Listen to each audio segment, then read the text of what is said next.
The Unscheduled Lesson on Old Timelines, Emotional Overload, and Choosing Presence over Obligation.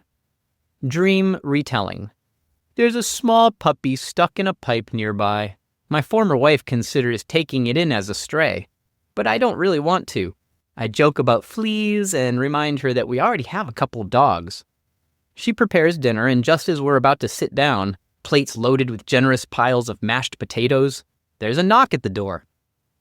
A man enters, someone I immediately recognize as a person who had disappointed me before. He's associated with a Friday night session at 7:30 p.m., meant to teach a writing or speech-related technique for my autistic son, possibly something phonetic. He had come once before and worked with my son. I'm not in the mood for this lesson at all. Still, since he's here, I go upstairs to gather materials, crayons, paper, trying not to keep him waiting. I pull a bureau away from the wall to retrieve markers that have fallen behind it. The effort feels frantic and irritating. My former wife comes in, visibly upset. Dinner has just been served, and now there's an unexpected guest. She's overwhelmed, trying to figure out how to feed him too. The irritation inside me spikes. I feel like I'm about to explode. I tell her I'm extremely emotional and close to losing it, but I also sense that she can't hold space for that right now. Her own stress is front and center, so I pull off to the side, recognizing that I need to regulate myself alone. I wonder why this appointment caught me off guard. Normally everything is scheduled and accounted for. Then a strange clarity emerges. I realize I don't actually live this life anymore. I don't live with her. This isn't my current reality. That realization grows strong enough that I decide to focus on my other life and let this whole scenario dissolve. But the dream pulls me back. I'm downstairs again. My former wife has given the guests some food. I'm sitting at the table, drinking a specialty ice cream drink, staring off into space. I haven't touched my food. She notices that I haven't made eye contact in a while and senses that I'm not really there. There's a $20 bill on the table, either something he gave me or something I'm supposed to give him. I remember his name, Odin. I finally walk over to him and apologize. I tell him plainly that I wasn't ready for the lesson and wasn't expecting him. He doesn't hesitate. He immediately shifts into exit conversation, gathering his things. He picks up the $20, briefly sets it down, then quickly grabs it again, joking that he can't leave it there. He mentions something about being involved in theater, and I recall there may have been a shared interest or connection there once. He leaves.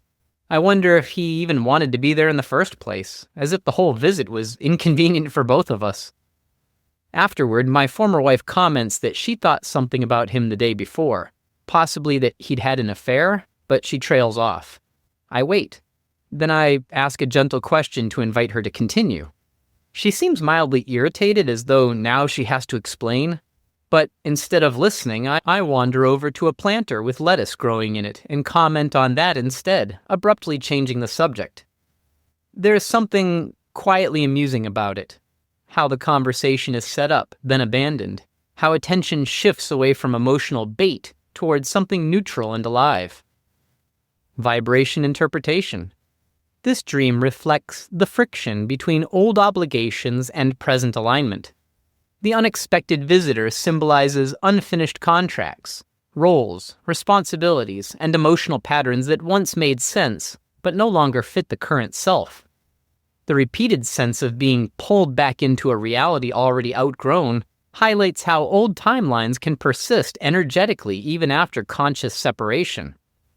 Emotional overload emerges not as failure, but as a signal. The dream shows a system under strain when expectations collide with authenticity. Regulation, stepping aside rather than exploding, becomes a subtle act of integrity. The moment of clarity, where the dreamer recognizes that this life is no longer theirs, marks a vibrational threshold. Although the dream briefly re-enters the old script, the final disengagement is clean. Honest communication. No dramatics, no performance. Raising vibration here is about ending loops gently, not through confrontation or avoidance, but through truth, timing, and self-awareness. DJ Dreamy Spin. This one really got under my skin. I don't like being caught off guard, especially when it comes to commitments involving my kids. I pride myself on being organized, so the idea that this appointment snuck up on me was deeply unsettling. But the bigger moment was realizing, inside the dream, that this wasn't even my life anymore. What struck me was how I briefly freed myself just by recognizing that truth, and then got pulled back anyway. That felt honest. Letting go of old timelines isn't always instantaneous. Sometimes they echo. I also noticed how choosing not to engage, redirecting attention to something simple like growing lettuce, wasn't avoidance so much as refusal to feed unnecessary drama. That felt like growth. Raising the vibration, for me, might mean releasing not just old roles, but the emotional charge that comes with them. New realities require new nervous systems. Questions to raise your vibration.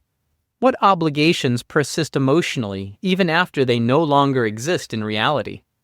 How might calm honesty dissolve old timelines more effectively than force or avoidance?